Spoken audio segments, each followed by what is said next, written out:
I'm Jody Johnston Pawel. I'm licensed social worker, certified family life educator, second generation parent educator, which means while I was growing up, my parents were teaching parenting classes. And they took the class when I was about 8 years old. So it dates me, but it was back in the day of reel-to-reel audio tape. I only see a few faces of recognition out there when I say reel-to-reel audio tape. But back then, they were making tapes for their classes. And so they would ask me to act up like some snotty-nosed bratty kid, and then they would record some discipline tool or some communication tool or whatever. So even when I was as young as 8, I was starting to learn this language, is what I would call my first parenting language. I think a lot of us, we learn whatever language we were brought up with, and then when we get to be older and we have our own kids, if that isn't working or if we want something different, then it's kind of like we've got to go out and learn a whole new language. Or at least tweak our language skills a little bit. So I was fortunate in that I was able to learn that as my first language. And as I've worked in protective service, for about 30 years now, I've been working with parents of all diverse backgrounds in all different kinds of settings, foster parents, some of my foster parent graduates are here tonight, and adoptive parents. So I've been working with parents many years. In the first about 8 years that I worked with parents, I just used my mom's step kit and would refer parents to about 6 different key parenting curricula that were out at the time.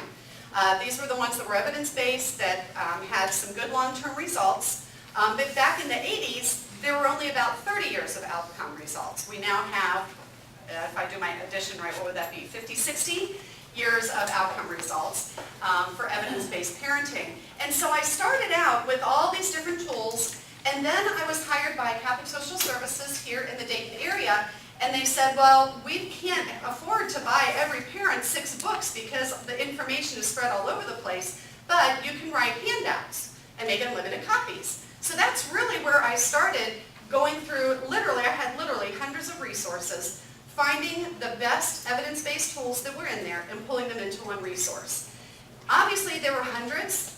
And so as I was doing that, I started organizing them according to what they did.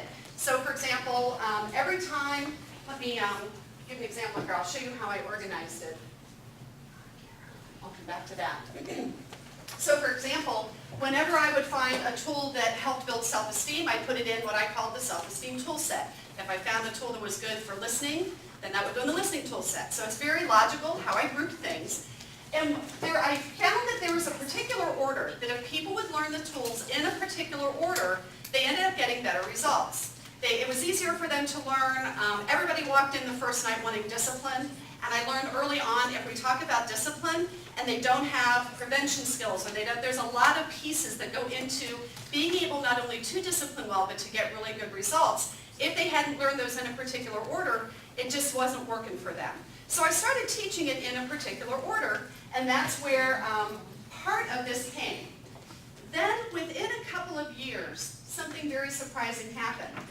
As I started teaching parents, they would go home, and not only would they try these skills with their kids, but they talked to maybe their spouse about it. And then they realized that it was improving their relationship with their spouse. And then they would go to work, and maybe they were a supervisor, and so they would start to use this with their employees, and they'd see the performance improve.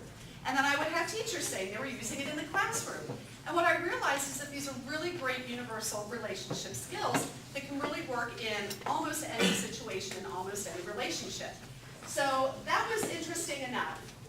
What really surprised me, though, is that there were 3 key questions that, there's a lot of questions you ask yourself to figure out, okay, what's going on in this situation and what I should do. But there were 3 key questions that kept rising to the top. And this was back when my kids were still young, and even though I'm second generation parent educator, I'm still a human being. I was still an imperfect parent. I was still young, immature, had my own personality issues. I was a bit of a perfectionist, and I might be able to say I was a control freak. I was definitely borderline. So I had my own issues, just like any other parent does. I didn't have perfect kids. I wasn't a perfect parent. And so there would be times, I was a stay-at-home mom for about 8 years. I started the Family Network, which is a local parent-to-parent organization, and actually was volunteering full-time for that, just about. Anyway, I started teaching the classes in the community, and at home, I'm trying to practice what I preach. I'm trying to live what I know. And I would get frustrated too. You know, I had a toddler, and there were times when my toddler also I would feel rather frazzled. And I call my husband at work, and my husband is engineering, physics, very logical-minded decision maker. And I'd say, I'm ready to lose it with the kids, just like haven't you all felt that way at moments. And he would start asking me these 3 key questions. And I realized that every time I called, he'd ask the same 3 questions. And every time, if I could just ask myself those same 3 questions, I always figured out what type of problem it was. So that was the beginning of what I now call the universal blueprint. The 2 pieces of it are these 3 questions, and then 5 steps that take us all the way from prevention to listening, to communication, to understanding why kids are misbehaving and how to redirect it, and then on to discipline, which are 5 basic steps. The universal blueprint, as I said, is universal. So that means any parent can use it, and you can use it in any relationship. At this point, the program has been replicated all over the world for over 20 years. I've been certifying other instructors. And so what we're seeing is across cultures, it doesn't matter how much money you make, how much education, what your race is, what your ethnicity is, religion, any of that. It's universal. If you have human children, and I know sometimes you question that when they're acting like little monkeys jumping off the bed, right? But if you have human children and you are a human being, there are some human principles that apply. That part is universal. What's individual about it, and I'm a real systems thinker, I'm a patterns thinker. I group things and then I find systems that anybody can use, but they can use it in a way that works for them. And it's just the way my brain works. So what I did is I took that universal and I started looking at how can every single person use this in a way that meets their individual needs.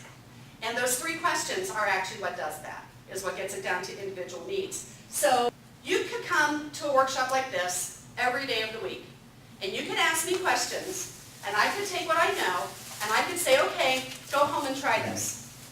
Who's figuring all of that out for you? I am. Wouldn't you like to be able to know how to ask those same 3 questions, and without having to call somebody, without having to get on the internet to read something, wouldn't you like to be able to ask those questions and be able to know, okay, right now in this split second of time with this kid, this is what's going on, and this would be the most effective thing to do.